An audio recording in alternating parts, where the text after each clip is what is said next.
Good morning, dear students.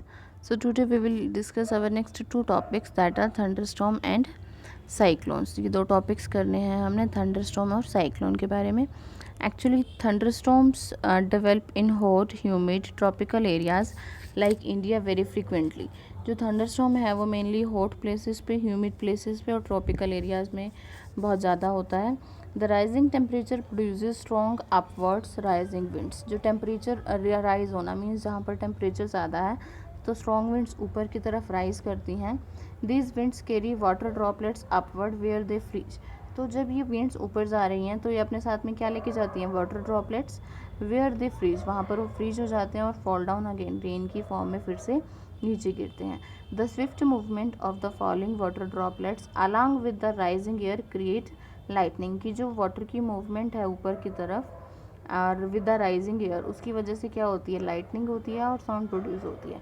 इसको हम क्या बोलते हैं, थंडरस्टॉर्म. हिंदी में थंडरस्टॉर्म को हम एक्चुअली बोलेंगे तूफान आना. So you will read lightning. Lightning का मतलब होता है बिजली चमकना, जिसके बारे में आप डिटेल में हायर क्लासेस में पढ़ेंगे. So if a storm is accompanied by lightning we must take the following precautions. क्या क्या प्रिकॉशंस लेने चाहिए हमें during lightning. Do not take shelter under an isolated tree. Isolated tree के नीचे आपको कभी भी शेल्टर नहीं लेना चाहिए. आइसोलेटेड मीन्स अकेला जहाँ पर ट्री हो. अगर आप फॉरेस्ट में हैं जहाँ पर बहुत सारे ट्री हैं तो take shelter under a small tree. Do not lie on the ground. Ground पे नहीं लेटना चाहिए. Do not take shelter under an umbrella with a metallic rod. कि अगर आपके पास मेटेलिक रोड है तो उसके नीचे आपको नहीं खड़े होना चाहिए, because metallic road is a good conductor of electricity. तो अगर बाई चांस लाइटनिंग फॉल हो जाती है, लाइटनिंग बिजली गिर जाती है, तो वो उस मेटेलिक रोड में से पास होके आपके पास आ जाएगी, and because it is a good conductor. Do not sit near a window. Window के नीचे पास नहीं बैठना चाहिए. ओपन गैरेजेस में, स्टोरेज शेड्स में या फिर मेटल शेड्स पे, वहाँ पर भी आपको नहीं शेल्टर लेना चाहिए. अ कार और a bus is a safe place to take shelter. अगर आप कार और बस में हैं तो उसी में रहिए और वहाँ पर बिल्कुल सेफ़ भी हैं आप. अगर आप पानी में हैं, if you are in water, go out and go inside a building. Building में आपको चले जाना चाहिए. Now next topic is how a thunderstorm become a cyclone. कि थंडरस्टॉर्म जो है साइक्लोन कैसे बन सकता है, ये पढ़ना है हमें. देखो, you know that water requires heat when it changes from liquid to vapour. हमें पता है जब लिक्विड को वेपर में कन्वर्ट करना है, लिक्विड जब वेपर में चेंज होता है तो आपको उसको हीट देनी पड़ती है. नॉर्मल सा एग्जांपल है कि अगर आप वाटर को हीट करेंगे तो ही वो बॉयल होगा और वेपर में चेंज होगा, तो वहाँ पर आपने हीट दी है उसको. तो ये आपसे क्वेश्चन पूछ रहा है कि does the water give back heat when water condenses into liquid. क्या जब क्या जब वेपर्स जो हैं वो फिर से लिक्विड में कन्वर्ट होंगे तो क्या वो हीट रिलीज करेंगे. यस, ऑफ कोर्स करेंगे. Can you recall any experience to support this. देखो, बिफोर क्लाउड फॉर्मेशन से पहले water takes up heat from the atmosphere. Water जो है एटमॉस्फेयर से हीट लेता है टू चेंज इनटू वेपर्स में चेंज होने के लिए. And when water vapour changes back to liquid, जब वाटर वेपर फिर से लिक्विड में चेंज होंगे तो वो क्या बनाएंगे, रेन ड्रॉप्स बनाएंगे. And this heat is release to the atmosphere. और जो हीट रिलीज है वो कहाँ आएगी, एटमॉस्फेयर में. And this heat release to the atmosphere warms the air around. Normal सी बात है कि जो उसके आसपास की एयर होगी वो क्या हो जाएगी, गर्म हो जाएगी. The air tends to rise and causes a drop in pressure.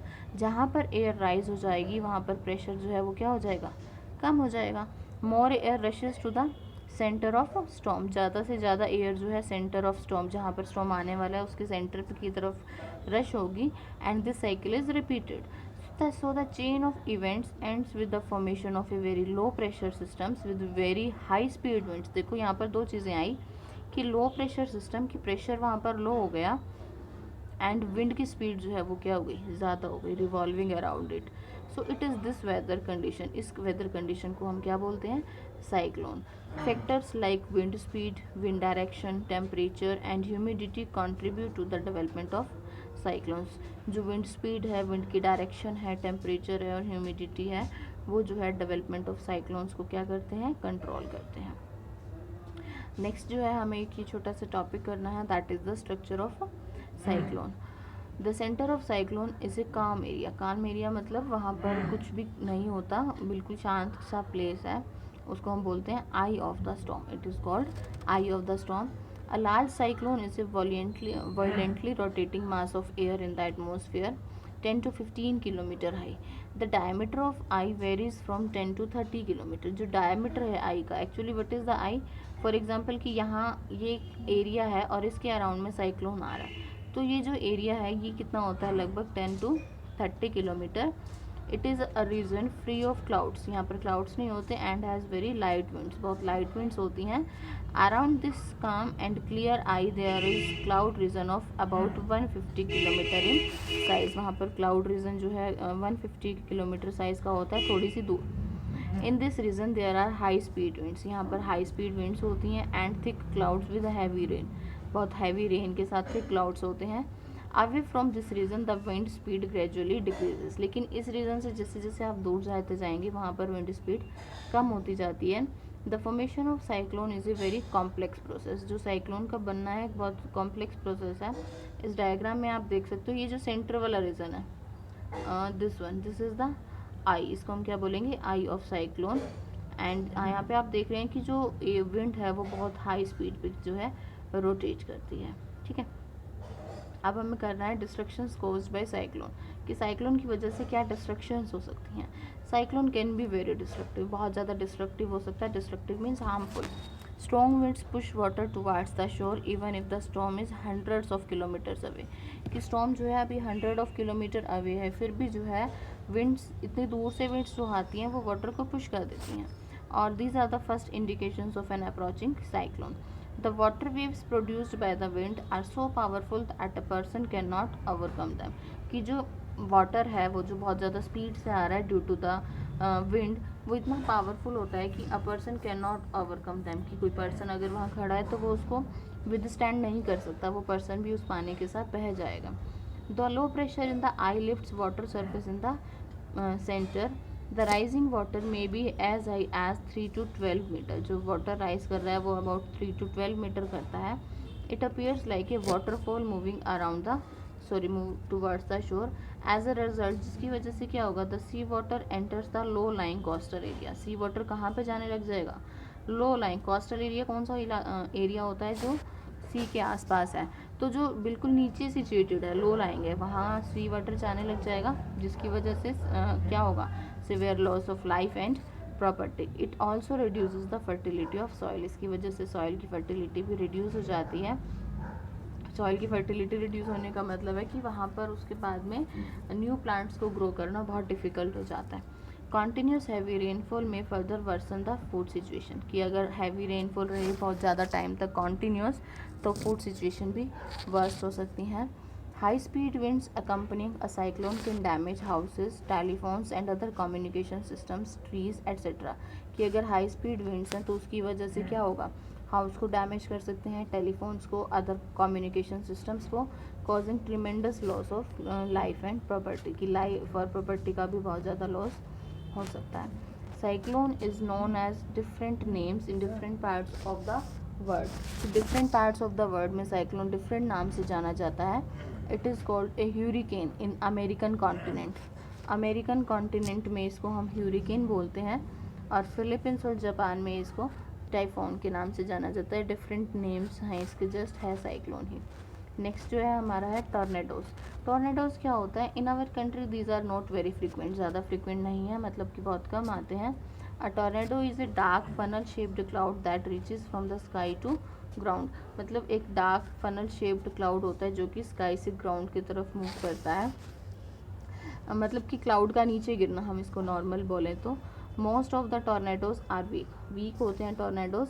A violent tornado can travel at speed about 300 kilometre per hour. जो एक नॉर्मल टॉर्नेडो है, वायलेंट टॉर्नेडो, ये 300 किलोमीटर पर आवर की स्पीड से मूव करता है. Tornado में form within cyclone, cyclone के साथ भी टॉर्नेडो आ सकता है. The whole coast line of India is vulnerable to cyclone. जो कोस्ट लाइन एरिया है वहाँ पर साइक्लोन आने के चांसेस ज़्यादा होते हैं, पर्टिकुलरली द ईस्ट कोस्ट, जो ईस्ट कोस्ट का एरिया है. जो वेस्ट कोस्ट है वहाँ पर लेस वल्नरेबल है, मीन्स वहाँ पर टॉर्नेडो और साइक्लोन दोनों के आने के चांसेस बहुत कम होते हैं. In the terms of intensity and frequency. Intensity और फ्रीक्वेंसी का यहाँ पर क्या मीनिंग है, इंटेंसिटी मीन्स इतना ज़्यादा फास्ट नहीं आएगा साइक्लोन वहाँ पर, आएगा तो स्पीड जो है उसकी कम होगी।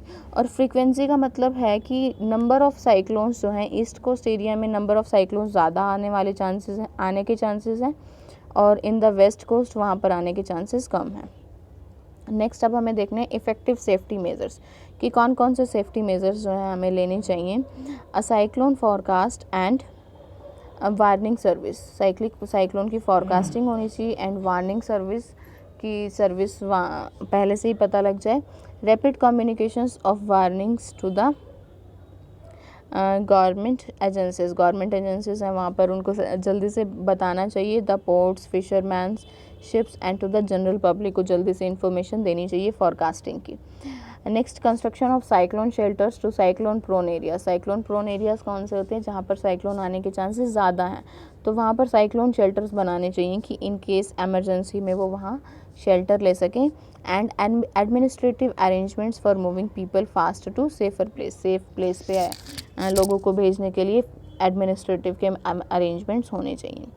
Now action on the part of people कि जो वहाँ लोग रहते हैं उन्हें क्या करना चाहिए। We should not ignore the warnings issued by meteorological departments through TV, radio और न्यूज़पेपर, कि टीवी, रेडियोज़ और न्यूज़पेपर्स में जो वार्निंग्स हमें मिल रही हैं, जो फॉरकास्टिंग है जो मेट्रोलॉजिकल डिपार्टमेंट ने दी है, उसको इग्नोर नहीं करना चाहिए। We should make necessary arrangements to shift the essential household goods, domestic animals and vehicles to safe place, कि हमें सेफ नेसेसरी अरेंजमेंट कर लेने चाहिए ताकि हम जो हमारे असेंशियल ज़रूरी चीज़ें हैं या डोमेस्टिक एनिमल्स हैं, व्हीकल्स हैं, उनको सेफ प्लेस पे लेके जा सकें।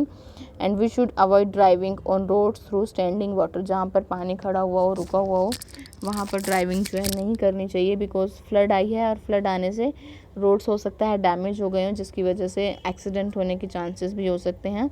And keep ready the phone numbers of all emergency services, जो एमरजेंसी सर्विसेज होती हैं उनके फ़ोन नंबर्स को रेडी कर रखना चाहिए, लाइक पुलिस है, फायर ब्रिगेड है एंड मेडिकल सेंटर्स है, ताकि अगर आप कोई इमरजेंसी है तो आप उनको फटाफट से कॉल कर सकें। Some other precautions if you are staying in a cyclone hit area, अगर आप साइक्लोन हिट एरिया मीन्स जहाँ पर साइक्लोन आने के चांसेस बहुत ज़्यादा हैं वहाँ रह रहे हैं, तो आपको क्या प्रिकॉशंस लेने चाहिए। Do not drink water that could be contaminated, contaminated water drink नहीं करना चाहिए, हमेशा पानी को स्टोर करके रखना चाहिए for emergencies. Do not touch wet switches and fallen power lines, wet switches को भी और फॉलन पावर लाइंस को टच नहीं करना चाहिए। Do not go out just for the sake of fun, just देखने के लिए कि बाहर क्या हो रहा है क्या नहीं हो रहा है, हमें बाहर नहीं जाना चाहिए। Do not pressurise the rescue force by making undue demands, जो लोग आपको बचा रहे हैं रेस्क्यू फोर्स से कभी भी अनड्यू डिमांड्स, बिना मतलब की डिमांड्स नहीं करनी चाहिए। Cooperate and help your neighbourhood and friends, अपने नेबर्स को और फ्रेंड्स की हेल्प करनी चाहिए, उनको कॉपरेट करना चाहिए।